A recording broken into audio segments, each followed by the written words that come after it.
नमस्कार मंडळी आनंदी या मालिकेचा आजचा म्हणजेच 18 जुलैचा भाग तुम्ही बघत आहात आणि मालिकेमध्ये आता खूप मोठा ट्विस्ट येणार आहे.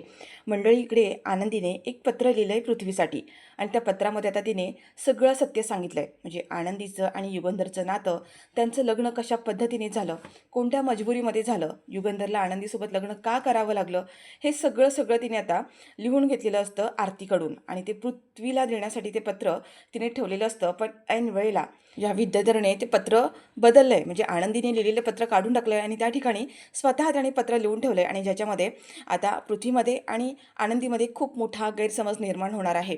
आता आनंदी आणि पृथ्वीमध्ये फूट पडावी म्हणून विद्याधरने खूप मोठा गैरसमज निर्माण केला आहे मंडळी. आणि याच्यामुळे आता पृथ्वी आनंदीवर प्रचंड चिडला आहे. आता ह्या विद्याधरने नेमकं त्या पत्रामध्ये काय लिहिलं आहे हे सगळं काही आपण सविस्तर पाहूया. पण मंडळी, त्याआधी तुम्ही आपल्या चॅनलवर नवीन असाल आणि चॅनलला अजूनही सबस्क्राईब केलं नसेल तर चॅनल आता सबस्क्राईब करून घ्या. म्हणजेच मालिकांचे असेच येणारे रोजचे नवीन अपडेट आणि व्हिडिओज सगळ्यात आधी तुम्हाला आपल्या चॅनलवर पाहायला मिळणार आहेत. आणि सोबत व्हिडिओला लाईक करायला सुद्धा विसरू नका. मंडळी, आता इकडे असं दाखवलं आहे की धनश्री आहे सगळ्यांसमोर हात जोडत असते. पोलिसांना म्हणत असते की इन्स्पेक्टर साहेब, मी तुमच्यासमोर हात जोडते, माफी मागते मी तुम्हा सगळ्यांची, पण ह्यांना सोडा, ह्यांना घेऊन जाऊ नका. आता ती शिल्पाजवळ जाते, युगंधरजवळ येते. युगंधरच्या तर अक्षरशः पाया पडते आणि म्हणते, भाऊजी मी तुमच्या पाया पडते, माफ करा ह्यांना, पण ह्यांना पोलिसांच्या ताब्यात देऊ नका. आता ही खूप रडते मंडळी आणि पोलीस आता इकडे विद्याधरला म्हणतात की चल रे, आणि त्याला घेऊन चाललेले असतात. तेवढ्यात आता युगंधर म्हणतो की थांबा थांबा इन्स्पेक्टर साहेब. त्यावर आता इन्स्पेक्टर थांबतात आणि म्हणतात की काय झालं मालक साहेब. युगंधर म्हणतो की सोडा त्याला, सोडून द्या. त्यावर पोलीस म्हणतात की पण मालक साहेब. युगंधर म्हणतो सोडा म्हणतोय नवं, सोडा त्याला. आणि आता त्या पोलिसांनी त्याच्या हातातल्या बेड्या काढून घेतल्यात, विद्याधरला सोडून दिलंय.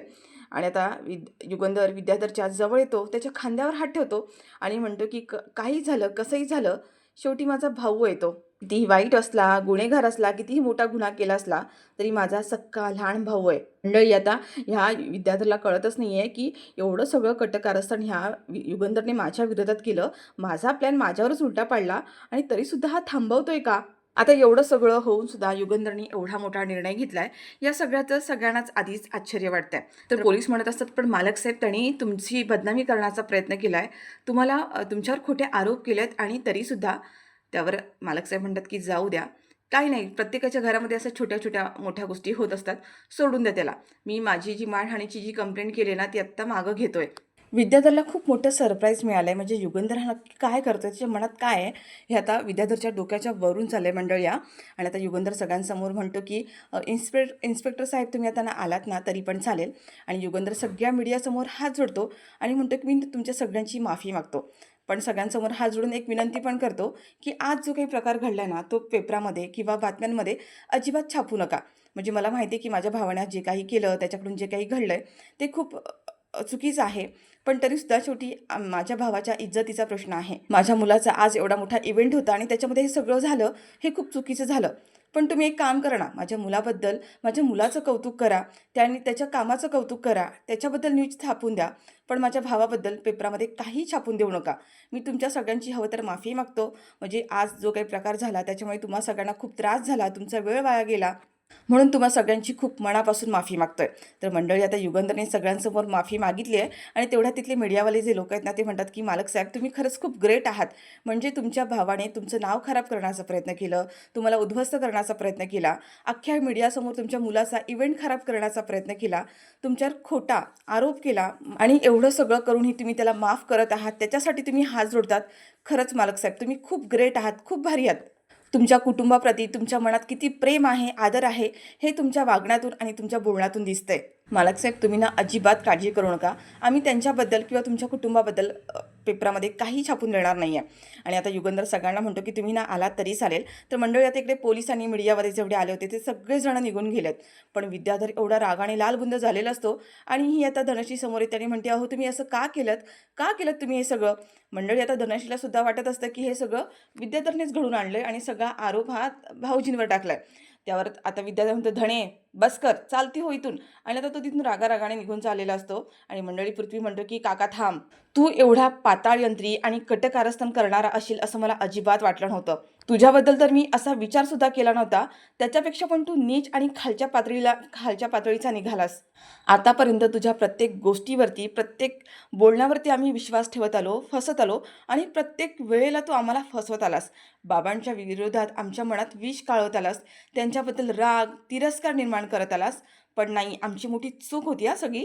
हे सगळं कटकारस्थान तू करत होतास आणि आम्हाला बाबांच्या विरोधात भडकवत होतास. त्या पृथ्वीच्या समोर विद्याधरचा ॲक्च्युअली खरा चेहरा समोर आलेला आहे. तर मंडळी आता हा पृथ्वी इथे विद्याधरला बरंच बरंच काय काय बोललेला असतो आणि तेवढ्यात मिताली सुद्धा म्हणते की काका, तू तर काका म्हणण्याच्या सुद्धा लायकीचा नाही आहेस.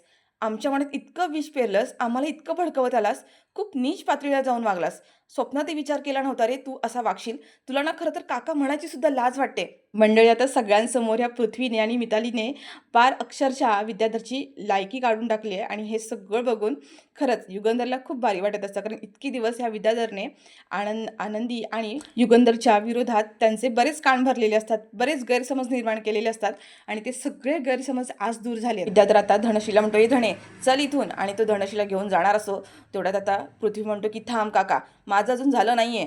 का केलंस तू हे असं? का असं वागलास? का ह्या कार्यक्रमामध्ये एवढा मोठा गोंधळ घातलास? आता हा पृथ्वी त्याला जा विचारत असतो. तेवढ्यात हा विद्याधर म्हणतो की अरे तुला माहित नाही तुझा बाप कसा आहे तो. तुझा बाप हा बाहेरून दिसणारा वेगळा आहे आणि आतून खूप वेगळा आहे. तुझ्या बापाचा खरा चेहरा जर समोर आणायचा असेल ना तर ऐक. आणि आता हा विद्याधर आहे ना युगंधरबद्दल अजून काही काय वाईट बोलणार असतो. तेवढ्यातच आता ही आपली शिल्पाताई आहे ती खाली येते आणि म्हणते की विद्याधर थांब, आवाज बंद कर तुझा. आणि विद्याधरच्या एक सणसणीत कानाखाली लावून देते आणि म्हणते की बस कर, बस झालं तुझं आणि कायमचा आवाज बंद करायचा. पोलिसांसमोर त्याने तुझी केस कंप्लेंट मागे घेतली आहे, तुला जेलमध्ये जाण्यापासून थांबवलंय आणि हे सगळं प्रकरण मिटलंय ना आता. मग का तुला पुन्हा ते करून काढायचंय? आता जर एक शब्द जरी तोंडातून बाहेर काढलास ना तर तुझा आणखीन थोबाड फोडून ठेवेन. तुझा आवाज आता एकदम आणि एकदम बंद ठेवायचा. आणि मंडळी आता ही शिल्पा त्याला भरपूर काही ओरडत असते आणि तेवढ्यातच आता पृथ्वी म्हणतो की आत्या, याच्या कानाखाली मारून काही होणार नाहीये. मुळात त्याच्या कानाखाली मारायची गरज सुद्धा नाहीये. कारण काय नाही, ह्याने याच्या पुढे बाबांबद्दल एक शब्द जरी बोलला, एक शब्द जरी आमच्यासमोर चुकीचा काढला किंवा आमचे कान भरण्याचे प्रयत्न केले, या माणसावर उभ्या आयुष्यात मी कधीच विश्वास ठेवणार नाहीये. ह्यापुढे माझ्यासमोर कितीही ओरडून ओरडून जरी सांगितलंस ना तरी उभ्या आयुष्यात कधी म्हणजे कधीच विश्वास ठेवणार नाहीये. आणि खरं तर तुला ना काका म्हणायचीच लाज वाटते रे. आणि मंडळी आता हा पृथ्वी तिथून रागारागाने निघून चाललाय. तेवढ्यात हा विद्याधर म्हणतो की अरे पृथ्वी ऐक, माझं माझं ऐकून तरी घे. तुला माहित नाहीये हा माणूस कसा आहे तो. त्यावर शिल्पा म्हणते की बस कर रे, बस कर, तुझं तोंड एकदम बंद कर. आता ह्या विद्याधरचं कोणी काहीही ऐकून घेत नाहीये. विद्याधर आता युगंधरच्या जवळ जातो आणि युगंधरला म्हणतो की युगंधर, आजचा दिवस तुझा होता, पण आज तू जे माझ्यासोबत काही केलेस ना त्याचा बदला मी घेणार. तुला सोडणार नाहीये. त्याच्या प्रत्येक प्रत्येक गोष्टीचा सूड मी उगवणार आहे, हे लक्षात ठेव. आणि आता तो धनशीला म्हणतो की चल ग धणे इथून. आणि धनशीला आता घेऊन तो तिथून निघून गेलेला आहे. तर मंडळी आता इकडे असं दाखवलं की युगंधर त्याच्या रूममध्ये असतो आणि शिर्के येतात आणि म्हणतात की काय मालक साहेब, काय कमाल केलीत तुम्ही. खरंच म्हणजे मी विचारसुद्धा केला नव्हता या गोष्टीचा. माझ्या डोक्यात इतकं टेन्शन होतं, इतकं टेन्शन आलं होतं मला की विचारूच नका. म्हणजे मला असं वाटलं होतं की पोलिसांच्या हाती एवढे पुरावे लागलेत म्हटल्यानंतर आपली चोरी पकडली जाते की काय. पण नाही आहे मालक साहेब, कमाल केलीत तुम्ही. पण काय केलं काय तुम्ही, हे सगळं मॅनेज कसं केलं? त्यावर आता हा युगंधर सांगत असतो की काय तुला तो मनोहर आठवतो का? मागे त्याच्या बायकोच्या ऑपरेशनसाठी मी त्याला 1,00,000 रुपये दिले होते, त्याला मदत केली होती. त्यानेच आता ह्या वेळेला मला मदत केली, त्याच्यावर केलेल्या उपकाराची परतफेड म्हणून. काय ना विद्याधरने मागे जे बॉम्ब ब्लास्टसाठी मटेरियल घेतलं होतं त्याचा बराचसा डेटा त्याच्याकडे तसाच सेव्ह होता. म्हणजे त्याचे डॉक्युमेंट्स वगैरे होते. त्याच गोष्टीचा फायदा केला आणि आत्ताच विद्याधरच्या नावावर मी तेच मटेरियल घेतलं आणि त्याने सुद्धा मला मदत केली ह्या सगळ्यामध्ये. बस एवढंच, बाकी काही नाही. की म्हणतो की मालक साहेब, खरंच मानलं आहे मी तुम्हाला, खूप चांगलं केलं. आणि हो, आजचा हा पृथ्वीचा इव्हेंटसुद्धा खूप चांगला झाला बरं का. खूप मेहनत घेतली होती पोरांनी आणि खरंच इव्हेंट खूप चांगला झाला आहे. आता हे दोघं जर पृथ्वीचं कौतुक करत असतात आणि तेवढ्यात शिर्केंना आठवतं की पण तुम्ही विद्याधरीवर जी मानहानीची जी गुन्हा दाखल केला होता ती केस मागे घ्यायला नको होती. काय ना, एकदा का जेलमध्ये गेला असता आणि आयुष्यभर जेलमध्ये सडला असताना की त्याला चांगलीच अद्दल घडली असती. त्यावर युगंधर म्हणतो की नाही नाही, मी जे केलं ते थोडं विचार करूनच केलं आहे. कसं आहे माहिती आहे का, हा जो गुन्हा त्याने केलाच नाही आहे त्या गुन्ह्याची शिक्षा मी त्याला का देऊ. म्हणजे काही झालं तरी शेवटी हा गुन्हा मी केला आहे. बॉम्ब ब्लास्ट मी घडून आणला होता. त्याच्यामुळे माझ्या गुन्ह्याची शिक्षा कोणीतरी दुसऱ्याने भोगावं असं मला नाही वाटत. आणि म्हणूनच मी तो गुन्हा मागे मागे घेतला. आणि त्या विद्याधरचं टेन्शन घेऊ नका. आज त्याला अशी काही अद्दल घडली आहे, मीडियासमोर त्याची जी काही इज्जत गेली ना, आणि त्याच्यामुळे तो पुन्हा असा कधी विचार पण करणार नाही आहे. पलटवार आणि पलट गेम काय असतो ना, हे त्याला चांगलं समजलं असणार आहे.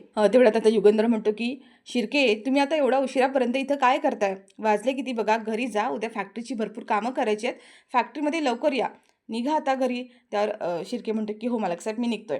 आणि मंडळी आता शिर्के हा बाहेर जाणार असतो, तेवढाच आनंदी आहे ना त्यांच्या रूमच्या बाहेर ना आधीच येऊन थांबलेली असते. आणि शिर्केचं आणि युगंधरचं जे काही बोलणं आहे ना, ते आनंदीने सगळं ऐकलंय. आता शिर्के जसे रूममधून बाहेर पडतात, तसा युगंधर रूमचा दरवाजा लावण्यासाठी बाहेर येतो आणि त्याने आनंदीला बाजूला बघितलंय. आणि तो आनंदीला म्हणतो की आनंदी, तू इथं काही काम होतं का? त्यावर आनंदी म्हणते की नाही, मी ते तिकडे जात होते ना, तर तुमच्या रूममधून मला आवाज आला, म्हणून मी इथे थांबले. त्यावर युगंधर म्हणतो म्हणजे काय, आमचं सगळं बोलणं ऐकलंस ना, मग आता झालं ना बोलणं ऐकून, मग जा आता आराम कर, झोप जा. त्यावर आनंदी म्हणते की नाही मालक साहेब, ते मला ना तुमच्याशी थोडं बोलायचं होतं. युगंधर म्हणतो की आता काय बोलायचं आहे, रूमच्या बाहेर राहून सगळं आमचं बोलणं ऐकलं, आता बोलायचं काय राहिलं आहे? आनंदी म्हणते की तसं नाही मालक साहेब, म्हणजे आज आपल्या घरात जो काही गोष्टी घडल्या, त्या गोष्टींचा ना मुलांच्या मनावर खूप जास्त परिणाम झाला आहे. म्हणजे मुलांना खूप धक्का बसला आहे त्या सगळ्या गोष्टींचा. आणि या सगळ्यांमधून ना मुलांना सावरायला हवं आणि एक वडील म्हणून तुम्ही त्यांच्याशी बोलावं असं मला वाटतं. तुम्ही जर त्यांच्याशी बोललात, त्यांच्या डोक्यावरून मायेचा हात फिरवलात, तर त्यांना खूप बरं वाटेल. नाहीतर त्यांनी ह्या सगळ्या गोष्टीचा ना खूप धसका घेतला आहे. म्हणजे आपल्या घरामध्ये एवढ्या सगळ्या मोठ्या-मोठ्या गोष्टी होतात, याचा अंदाज पण मुलांना नाही आहे. तर मालक साहेब, माझी ना एक रिक्वेस्ट होती. तुम्ही जा आणि मुलांना थोडंसं भेटा, त्यांच्याशी बोला. तुमच्याशी बोलल्यानंतर त्यांना बरं वाटेल. युगंधर म्हणतो, आनंदी, त्याची काय बी गरज नाही आहे. माझी पोरं त्यांच्या आईविना, आईच्या मायेविना लहानाची मोठं झाली आहेत आणि बापाचं प्रेम पण त्यांना इतकं फारसं काही मिळालेलं नाही आहे. त्याच्यामुळे आयुष्यात येणारे चढ-उतार, येणारे संकटं, त्या सगळ्यांवर कशी मात करायची, त्याच्यातून कसं बाहेर पडायचं, त्याच्यासमोर कसे 2 हात करायचे, हे माझ्या पोरांना लहानपणापासून चांगलंच माहीत झालेलं आहे. त्यामुळे त्यांची काळजी तू करू नकोस. घेतील ते स्वतःला सावरून. पण आनंदी म्हणते, की मालकसाहेब, ही गोष्ट खरी आहे. पण तरीसुद्धा तुम्ही जर बोलला तर त्यांच्या मनाला उभारी मिळेल, त्यांना बरं वाटेल. युगंधर आता आनंदीला म्हणतो, की काही गरज नाही त्याची. खूप उशीर झालाय, तू जाऊन झोप. मी बघून घेतो माझं काय करायचं ते. आणि मंडळी आता आनंदीच्या तोंडावरच युगंधरने दरवाजा बंद केलाय आणि आता तो निघून गेलाय. पण आनंदीला आता खरंच वाईट वाटत असतं, की मुलं खूप घाबरलेत. म्हणजे आज पहिल्यांदा ह्या पृथ्वीचा चेहरा त्यांच्या समोर आलेला आहे आणि मालकसाहेब जर त्यांच्याशी बोलले असते तर मुलांना किती बरं वाटलं असतं. पण मंडळी आता इकडे असं दाखवलंय, की आनंदी इकडे विचार करत बसलेली असते. ते पृथ्वी आणि मिताली दोघंसुद्धा खूप टेन्शनमध्ये आलेले असतात. पृथ्वी म्हणतो, की असं कसं होऊ शकतं? एवढा मोठा विश्वासघात, ह्या लोकांनी इतकी मोठी गोष्ट आपल्यापासून का लपवून ठेवली? काय घडतंय आपल्या घरामध्ये? म्हणजे बघ ना, एवढा मोठा हा बॉम्ब ब्लास्ट झाला आणि आपल्याला त्याच्याबद्दल काही माहीतच नाही आहे आणि हा काका असं तरी कसं वागू शकतो? आणि आपल्या घरच्या लोकांनी कुणीच आपल्याला काही का सांगितलं नाही आहे? म्हणजे आपल्याला सांगावंसं यांना अजिबात वाटलं नाही आहे का? मिताली म्हणते, की दादा थोडा शांत हो. काय ना, की हा मोठ्या माणसांमधला प्रश्न आहे. बाबा आणि काकांमधला प्रश्न आहे. त्या दोघांचं ते बघून घेतील. आपण त्याच्यामध्ये इंटरफेअर करणं मला योग्य नाही वाटत आहे. पृथ्वी म्हणतो, की मिताली तसं नाही आहे. म्हणजे आपण सुद्धा या घरातले मेंबर आहोत ना, त्याच्यामुळे घरात काय घडतंय, काय नाही घडतंय, ह्या गोष्टी आपल्याला सुद्धा माहीत असायला हव्यात. आपलासुद्धा तो अधिकार आहे. मला ना ह्या सगळ्या गोष्टींचा ना खूप त्रास होतोय. काही कळतच नाही आहे. आणि मंडळी आता तेवढ्यातच तिथे युगंधर आतमध्ये येतो आणि म्हणतो, की तुम्हाला जर या सगळ्या गोष्टींचा एवढा जर त्रास होत असेल ना, तर तुम्ही मुंबईला निघून गेलात ना तरी चालेल. तेवढ्यात पृथ्वी म्हणतो, की "बाबा तसं नाही आहे, म्हणजे मला तसं म्हणायचं नव्हतं." त्यावर युगंधर म्हणतो, की "नाही, नाही, मी पण तसं म्हणत नाही आहे, म्हणजे मी तुला रागात म्हणत नाही आहे, तुमच्या काळजीपोटीच बोलतोय. म्हणजे मी समजू शकतो आता तुमची मनस्थिती, ज्या पद्धतीने हे सगळं तुमच्या समोर आलं, त्याचा तुम्हाला खूप धक्का बसला असेल, त्याचा त्रास होत असेल, म्हणून चांगल्या हेतूनेच बोलतोय. काय ना, ही सत्य परिस्थिती आहे आणि हे सत्य आहे आणि त्याच्यामुळे ह्या सगळ्या गोष्टींचा तुम्हाला त्रास होणं साहजिक आहे आणि म्हणूनच म्हणतो, की ह्या सगळ्याचा जर तुम्हाला त्रास होत असेल, तर तुम्ही दोघं पण मुंबईला गेलात ना, तर बरं होईल. तिकडे तुम्ही शांतपणे तुम्हाला जगता येईल आणि या घरच्या वातावरणापासून पण तुम्ही दोघं जण थोडे लांबच राहाल." तर पृथ्वी म्हणतो, की "नाही हां बाबा, संकट आलं म्हणून मी असा पळून जाणारा नाही आहे. येणाऱ्या संकटावर मात करून त्याच्यावरती कसा उपाय काढता येईल, याचा मी विचार करेन. मी हे घर सोडून कुठेही जाणार नाही आहे." मितालीसुद्धा म्हणते, की "हो बाबा, मी पण कुठे जाणार नाही आहे. मी सुद्धा इथेच राहणार आहे." पृथ्वी म्हणतो, की "बाबा, ह्या सगळ्या गोष्टींवरती काय सोल्युशन मिळेल, काय करता येईल याचा मी विचार करेन आणि सगळं काही सावरून घेण्याचा प्रयत्न करेन." आता जेव्हा पृथ्वी असं युगंधरला म्हणतो, युगंधर त्याच्या खांद्यावर हात ठेवतो आणि त्याला त्याची पाठ थोपटतो आणि हे सगळं बघून पृथ्वीला खूप भारी वाटतं. म्हणजे युगंधरच्या मनात, म्हणजे आपल्या वडिलांच्या मनात आपल्याबद्दल इतकं प्रेम आहे आणि इतके दिवस आपण किती मोठा गैरसमज करून घेतला होता आणि तेही फक्त या काकामुळे. आणि पृथ्वीला सुद्धा आता त्याची चूक समजली आहे. युगंधर त्याच्या पाठीवरून हात फिरवतो, त्याच्या चेहऱ्यावरून हात फिरवतो आणि हे सगळं प्रेमाची जी मुमेंट आहे ते बघून पृथ्वीला खूप भारी वाटते बरं. आणि मंडळी हा सीनसुद्धा खूप छान दाखवला आहे. म्हणजे ह्या मोमेंटला खूप बॅकग्राऊंडला छान गाणं लावलं आहे आणि हे सगळं त्यांचं बोलणं आहे ना, आनंदी दरवाजाच्या बाहेरून सगळं काही ऐकत असते आणि तिलासुद्धा ह्या सगळ्या गोष्टीचा खूप आनंद होतो, की फायनली मालक साहेबांनी मुलांची जाऊन समजूत घातली, त्यांच्याशी बोलले, तिलासुद्धा भारी वाटतं. मंडळी आता युगंधर तिथून निघून जातो आणि आनंदी म्हणते, की "मालक साहेब, तुम्ही वरवर कितीही कठोर असलात असं दाखवलत ना, तरी तुमच्या मनात मुलांबद्दल, इतरांबद्दल खूप माया आहे, खूप प्रेम आहे आणि हे आज तुम्ही पुन्हा एकदा सिद्ध करून दाखवलत." तर मंडळी दुसऱ्या दिवशी इकडे सकाळी न्यूजपेपर आलेला आहे आणि न्यूजपेपरमध्ये पृथ्वीचं जे प्रोडक्ट लॉन्च झालं आहे त्या प्रोडक्टबद्दल भरभरून असं कौतुक छापून आलेलं असतं. आणि आता युगंधर तो पेपर वाचतो आणि समिताच्या फोटो जवळ येतो आणि समिताला म्हणतो, की "समिता, अगं पाहिलंस का तुझ्या लेखाचं किती कौतुक छापून आले बघ न्यूजपेपरमध्ये. पूर्ण पेपर हा तुझ्या लेखाच्या कौतुकानेच भरलाय. काय सांगू तुला?" आणि आता युगंधर खूप खुश असतो आणि म्हणतो, की "समिता, मला माहीत होतं, की आपला पृथ्वी आयुष्यात काय ना काहीतरी नक्की करणार, पण किती लवकर मोठा झाला तो." त्यावर म्हणतो, की "समिधा, तुला एक गोष्ट माहिती आहे का? पण पृथ्वीचं आज जे काही सक्सेस आहे, आज जो काही आहे ना तो, त्या सगळ्याचं क्रेडिट क्रेडिट फक्त एकाच व्यक्तीला जातं. म्हणजे आनंदीने त्या दिवशी मला समजावलं नसतं आणि मी मुलांजवळ जाऊन बोललो नसतो. त्याची काय कल्पना आहे, त्याच्या डोक्यात काय चालू आहे, हे जर मी जाणून घेतलं नसतं ना, तर आज कदाचित हा दिवस आलाही नसता." आणि कालच्या ज्या इव्हेंटमध्ये जे काही झालं, अख्ख्या निंबाळकरांच्या कुटुंबावर जे काही बेदणार होतं, पण त्या मुलीने अक्षरशः स्वतःचं रक्त सांडून आमच्या सगळ्यांचा जीव वाचवला. खरंच, आज जे काही झालंय ना, ते सगळं तिच्यामुळे झालंय. आणि युगंधर आता समिताच्या फोटोसमोर आनंदीचं भरभरून कौतुक करत असतो. तर मंडळी आता इकडे असं दाखवलंय, की सुनीता आज कामाला आली नाहीये आणि तिच्या जागेवर तिची मैत्रीण छाया म्हणून कोणतरी आहे, ती आलेली आहे. आणि आता ती म्हणत असते, की "मालकीनबाई, मला ना तुमच्याबद्दल सुनीताने भरपूर काही गोष्टी सांगितल्यात." त्यावर आता आनंदी म्हणत असते, की "तुम्ही मला ना मालकीनबाई म्हणू नका प्लीज. जर कोणी ऐकलं ना, तुम्ही मला आनंदीच म्हणा. आनंदीताई म्हणालात ना तरी चालेल." आनंदी म्हणते, "मी ना तुम्हाला सांगते, की घरात कोणाला काय आवडतं, काय लागतं." त्यावर ती म्हणते, की "मला सुनीताने सगळं सांगितलंय. तुम्ही अजिबात काळजी करू नका." तर मंडळी आता इकडे असं दाखवले, की सकाळ-सकाळ बापू पेपर वाचायला घेतात आणि पेपरमध्ये पृथ्वीबद्दल इतकं कौतुक लिहून आलेलं असतं आणि आता सगळेजण गोळा झालेले असतात. बापूंनी तर पूर्ण हॉल, घर डोक्यावर घेतलेलं असतं आणि आनंदाने ते नाचत असतात आणि सगळ्यांना त्यांनी गोळा केलंय आणि म्हणतात, की "अरे ऐका, सगळ्यांनी ऐका, इकडे या. हे बघा पेपरामध्ये काय छापून आलंय ते. आपल्या पृथ्वीचं किती कौतुक छापलं ह्याच्यामध्ये." आणि सगळेजण आता गोळा झालेले असतात. खूप आनंदी असतात आणि मंडळी तेवढ्यातच बापू म्हणतात, की "बघा ना, समिधा, युग, परंपरा ह्या प्रॉडक्टला लोकांनी किती प्रेम दिलंय ते. अख्खं हे पान फक्त पृथ्वीच्या कौतुकानेच भरलेलं आहे." तर माई म्हणतात, की "हो ना, आपल्या पृथ्वीने मेहनतच तितकी घेतली." आणि माईसुद्धा आता पृथ्वीचं कौतुक करत असतात. बापूसुद्धा कौतुक करतात. सगळेजण आता पृथ्वीचं कौतुक करतात. तेव्हा आता लगेच शिल्पा म्हणते, की "हो, मग भाचा कोणाचा आहे?" तर मिताली म्हणते, की "हो, भाचा काय, मी पण तितकीच मेहनत घेतली आहे." त्यावर माई म्हणतात, की "हो गं." आणि आता मिताली जाते आणि माईंना घट्ट मिठी मारते. मी म्हणतो, की "हो, हे सगळं जे झालंय ना, ते तुमच्या सगळ्यांच्या आशीर्वादामुळेच झालेलं आहे." आणि आता तो म्हणतो, की "हो, मी तुमच्या सगळ्यांचे आशीर्वाद घेतो." आणि पृथ्वी आहे ना, ती सगळ्यांचे आशीर्वाद घेत असतो. आणि तेवढ्यातच आता मागून आहे ना, युगंधर येतो आणि युगंधर म्हणतो, की "हो, हो, भरपूर झाला गोंधळ, भरपूर कौतुक झालं. पण आता थोडेसे पाय जमिनीवर आणा."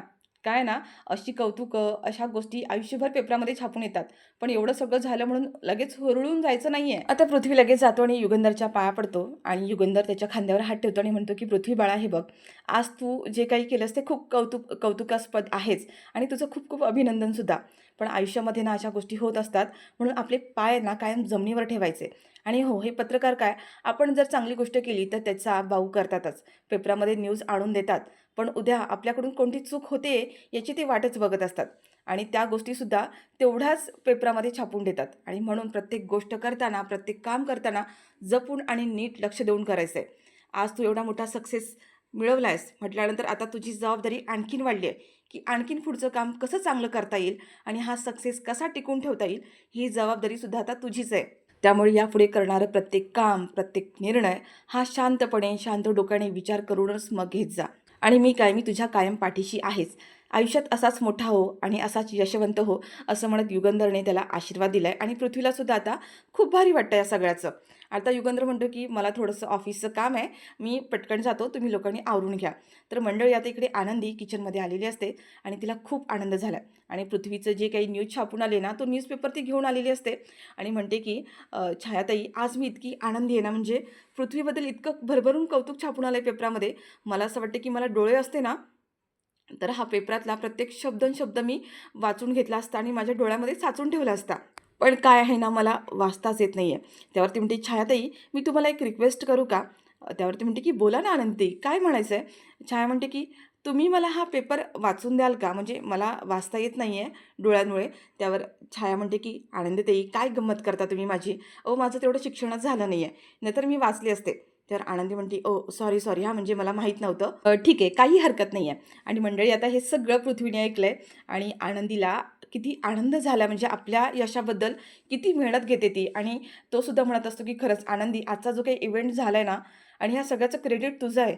तुझ्यामुळे हे सगळं झालं आहे. आणि आनंदीच्या जवळ येतो आणि म्हणतो की आनंदी, तुला हा पेपर वाचायचा होता ना? तुझी पेपर वाचण्याची इच्छा आहे ना, मी पूर्ण करतो. आणि मंडळी खरंच आता पृथ्वी आहे ना, आनंदीकडे येऊन तिच्याकडे बघतच उभा राहिलेला असतो. म्हणजे खरंच एखादी व्यक्ती दुसऱ्याबद्दल इतका चांगला विचार, दुसऱ्यासाठी एवढं सगळं कसं काय करू शकते? स्वतःचे हात पळवून घेतले, एवढा वेळ तिने ते झुंबर पकडून ठेवला होता, एवढा त्रास सहन करून घेतला तिने. खरंच ग्रेट आहे ही मुलगी, असं म्हणत तो आनंदीच्या जवळ येतो आणि म्हणतो की दे तो पेपर इकडे, मी तुला वाचून दाखवतो. आणि मंडळी आता त्या पृथ्वीने आनंदीच्या हातातला तो न्यूजपेपर घेतलाय आणि आनंदीला आता तो ती सगळी काही न्यूज वाचून दाखवत असतो. आणि आनंदी ती सगळं ऐकून कौतुकाने ऐकत असते आणि स्माईल देत असते. आणि मंडळी इथे दाखवलं की पृथ्वी आनंदीच्या चेहऱ्यावरचा तो आनंद बघत तिथेच उभा राहिलेला असतो. आता ही न्यूज वाचून झाल्यानंतर तो म्हणत असतो की आनंदी, तुला एक गोष्ट सांगू का?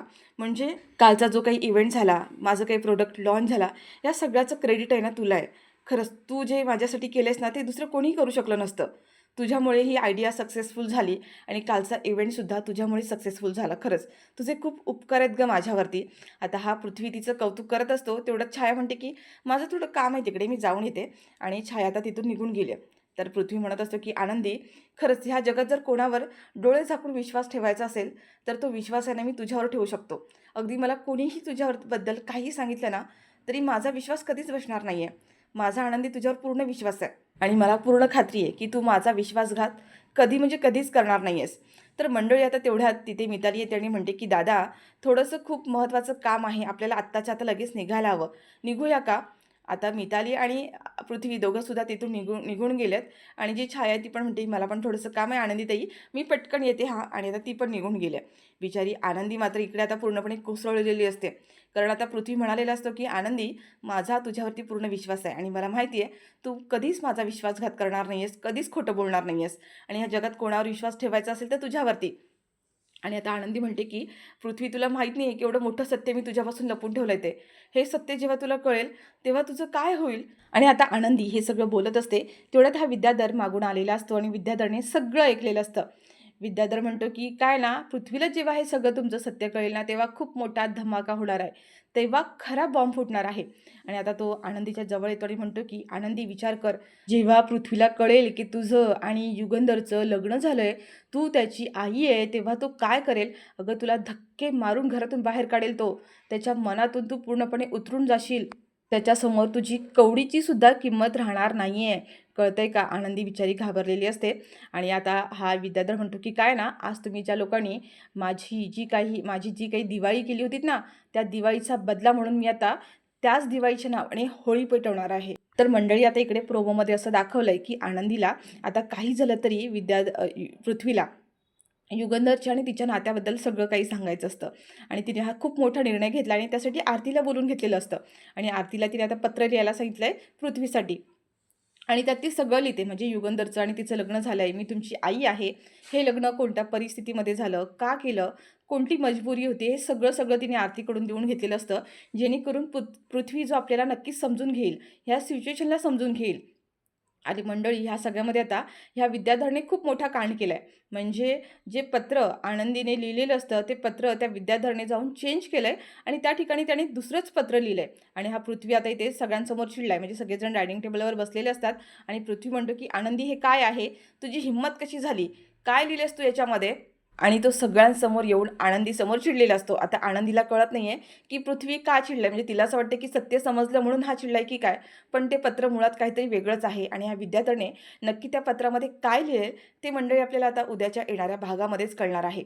तर मंडळी, तुम्हाला हा आजचा भाग कसा वाटला कमेंट करून नक्की सांगा. आणि व्हिडिओ जर आवडला असेल तर व्हिडिओला लाईक करा, शेअर करा.